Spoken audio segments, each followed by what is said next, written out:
డిప్రెషన్తో ఉన్న వాళ్ళకి మరియు అమ్మాయిల్లో మూడ్ స్వింగ్స్తో బాధపడుతున్న వాళ్ళకి మనకు యాంటీ డిప్రెసెంట్స్ మెడిసిన్సే వాడకుండా స్టార్టింగ్లో కొన్ని రకాల సప్లిమెంట్స్ వాడుకుంటే, విటమిన్ సప్లిమెంట్స్ వాడుకుంటే తగ్గుతున్నట్లుగా కొన్ని కేస్ స్టడీస్లో చూస్తున్నాము. అండ్ హోమియోపతిలో కూడా ద బెస్ట్ రెమెడీస్ ఉన్నాయి.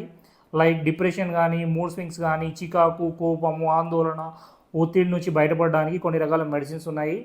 సో న్యాచురల్గా మీకు ఎప్పుడైనా చికాగా, కోపంగా, లేకపోతే డిప్రెస్డ్గా ఉన్నారనుకోండి, ఒంటరిగా ఉండాలనిపిస్తుంది, బాధలో ఉన్నారనుకోండి, అక్కడ మీకు ఏమవుతుందంటే మేజర్లీ సెరోటోనిన్ హార్మోన్ని ప్రొడ్యూస్ చేసే మెగ్నీషియం, అంటే సెరోటోనిన్ హార్మోన్ని హెల్ప్ చేసే ఒక మెగ్నీషియం అనేది మీ బాడీలో తగ్గుతున్నట్టుగా ఇండికేషన్ అనమాట.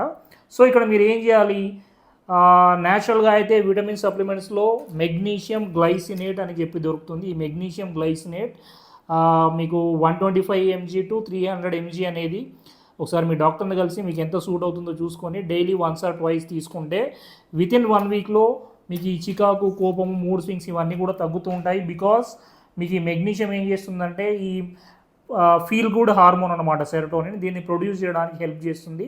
సో మెగ్నీషియం గ్లైసినేట్ తీసుకుంటే సరిపోతుంది. అండ్ దీంతోపాటు కొన్ని రకాల డ్రై ఫ్రూట్స్ తీసుకుంటే సరిపోతుంది. అండ్ హోమియోపతిలో ద బెస్ట్ రెమెడీస్ ఉన్నాయి. మా దగ్గర చాలా కేసెస్ ఉంటాయి ఇట్లాంటివి తగ్గేవి. సో ఈ పీరియడ్స్ టైంలో ఈ చికాకు, కోపము, లేకపోతే ఇరిటేషన్ ఇట్లాంటివి ఏవైనా ఉన్నవాళ్ళు మీ దగ్గరలో హోమియోపతి డాక్టర్ని కలిస్తే మీకు ద బెస్ట్ రిజల్ట్స్ వస్తాయి within 1 వీక్లోనే.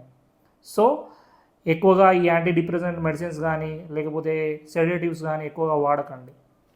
Thank you for watching. I'm doctor Satish జరా.